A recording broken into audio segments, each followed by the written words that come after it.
But first, we are taking you straight to Washington, where world leaders are coming together this morning for the second day of NATO's 75th anniversary summit.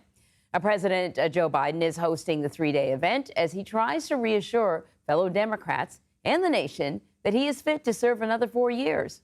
Nancy Cordes is following all of this from the White House for us and is joining us now. Nancy, good morning.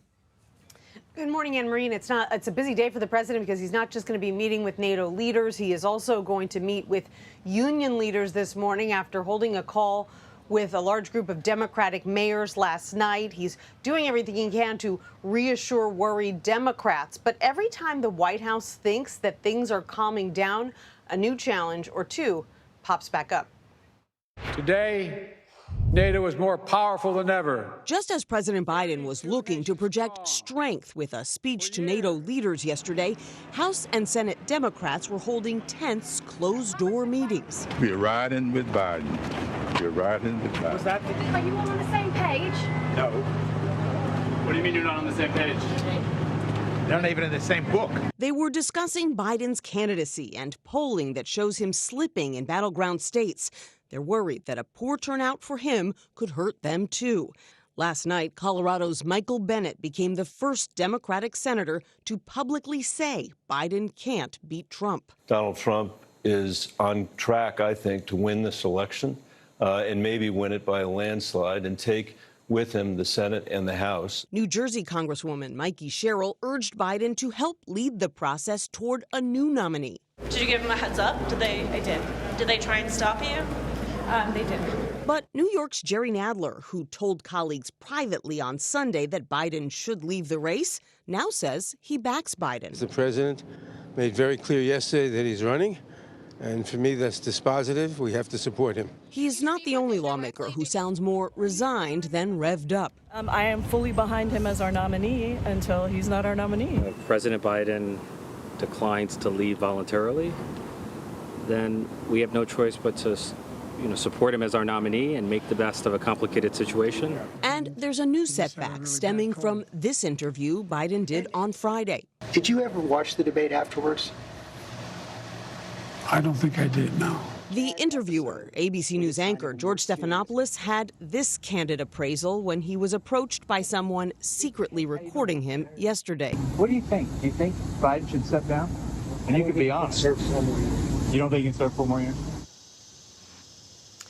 Stephanopoulos released a statement last night saying that he responded to a question from a passerby, but he shouldn't have. And an ABC spokesman said, quote, George expressed his own point of view and not the position of ABC News. Anne Marie? So, Nancy, you clearly map out how there is a small but growing group of Democrats that are voicing their concern, but he's also got the support of some influential Democrats, the Congressional Black Caucus. We saw AOC and some other members of the squad who, have certainly clashed with the president. They're backing him. And now former House Speaker Nancy Pelosi was on TV this morning, and she was asked about the president's future. What did she say? She said something very curious, Anne Marie. She said that it's the president's decision and the hope that he makes his decision soon because time is running short. And that prompted the interviewer to ask her, well, hasn't the president said already that he has made his decision?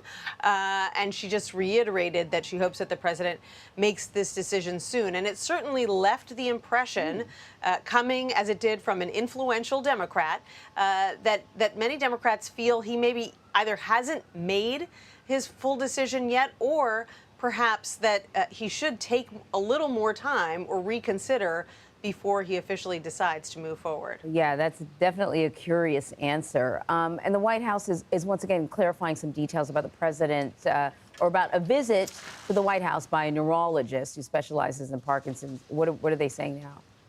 Right. So we were talking earlier this week, Anne Marie, about Dr. Kevin Kennard, who is a neurologist who specializes in movement disorders and Parkinson's at Walter Reed, who visited the White House 8 times over the past year. And in the White House briefing, we were told that that none of those visits had to do with President Biden, that he was seeing other people. And now we have a clarification from the White House saying that actually one of those meetings on January 17th between the president's personal doctor and this doctor, Dr. Kennard, was related to the president's physical. So they say that, yes, one of the 8 now did have to do with the President of the United States, but that it was tied to his annual physical, something they had already disclosed involved this particular doctor. So a small clarification there, but those clarifications are building up. They certainly are. Nancy, thank you very much.